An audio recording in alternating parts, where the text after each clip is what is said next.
When Nicolas Sarkozy, France's new president, visits the White House next week, it'll symbolize how much French-American relations have improved since the war in Iraq. Like most of the French, Sarkozy opposes the war, but he's a fan of almost everything else American, from Hollywood movies to the American work ethic. On issue after issue, from Iran to Israel to the war on terrorism, he sides with U.S. policy. He is so pro-U.S., the French call him Sarko the American. The son of an immigrant from Hungary, Nicolas Sarkozy is a real departure from past French presidents. He's prone to flashes of quick temper, and as of last week, he's divorced. He's young, high energy, and thoroughly intriguing.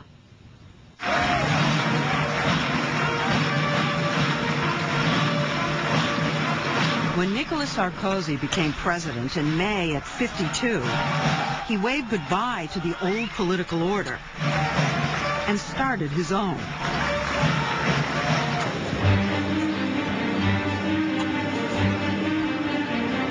The inauguration was a dazzling beginning after a tough election in which Sarkozy asked the French people for a mandate for radical change and got it. Sarkozy showed off his family, happy with comparisons to the Kennedys. His glamorous wife, Cecilia, a former model, her 2 daughters, and his 2 sons from previous marriages, and their own 10-year-old Louis. De liberté, d'égalité, et de fraternité.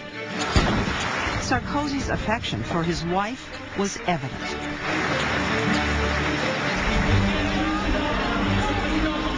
The 5 months since then have been a whirlwind of made-for-TV appearances, fiery speeches, a drop-in at a mosque, and meetings with a parade of world leaders. Sarkozy is so omnipresent, his countrymen have started calling him Super Sarko, the Energizer president. His style is something the French aren't used to, plunging into crowds and glad-handing. When I first met him for a quick, impromptu conversation on his presidential airplane, he was in a playful mood, grabbing my notes, which he said would put us on an equal footing. But he refused to wear a microphone, which made the audio difficult. They call you Sarko the American. Why? Because I love America. I want to be friend of America. But the name? I am proud of his nickname. J'aime la musique américaine. You like our music? Elvis Presley, of course. This story will introduce you to the American people. What do you most want them to know about you? I want the Americans to know that they can count on us. But at the same time, we want to be free to disagree. U.S.-French relations have been sour for decades, but in 2003, disagreement over the war in Iraq plunged them to a new low when then-President Jacques Chirac openly opposed the Bush administration. Here in the U.S., all things French were denigrated. Their cars were smashed, their wine was dumped, their fries renamed.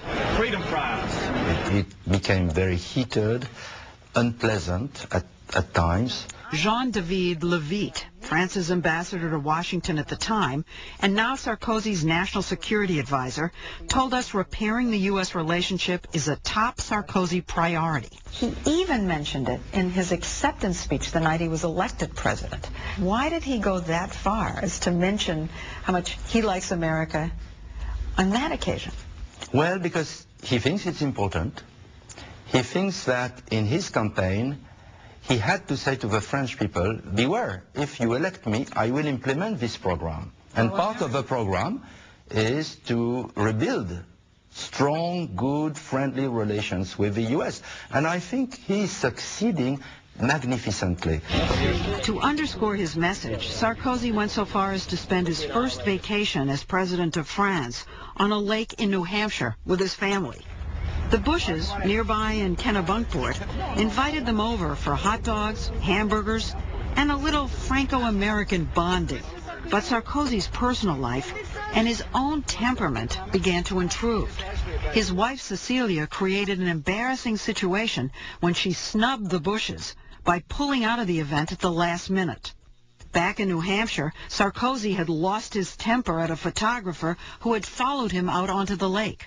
It turns out France's new president has a habit of letting his anger loose, as we found out as we were setting up for an interview at the Élysée Palace. He started berating his press secretary, calling him an imbecile and worse for arranging an interview he clearly didn't want to do on a busy day. He is stupid. But sir, this is how this is what the American people are going to say. Okay. I don't have the time. I have a big job to do. I have a schedule. Very busy. Very Okay, busy. sir, I know you're angry. Non, je ne suis pas. I'm not angry. I'm in a hurry. Ça y est, Okay, I'm going to do my job. Don't worry. Okay, all right. Quel imbécile.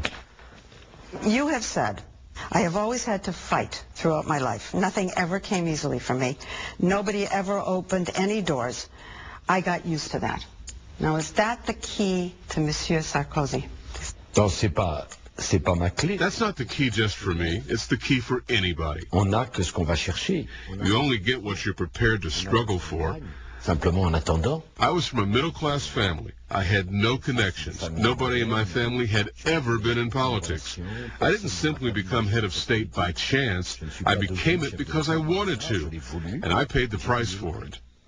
You have told the story of your father telling you that because you didn't have a French name, you were never going to make it in France. You had to go to the United States to become successful. La preuve, c'est qu'il s'est trompé. Well, he was proven wrong, but that's what he thought. That a name like Sarkozy was a handicap.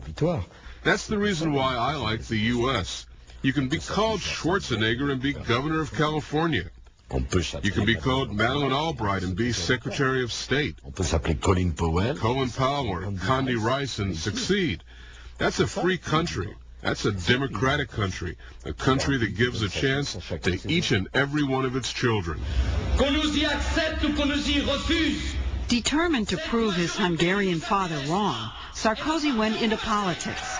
Even at 23, he was delivering passionate speeches against socialist policies. Merci. Bon courage, hein? 5 years later, he was the mayor of a wealthy Paris suburb.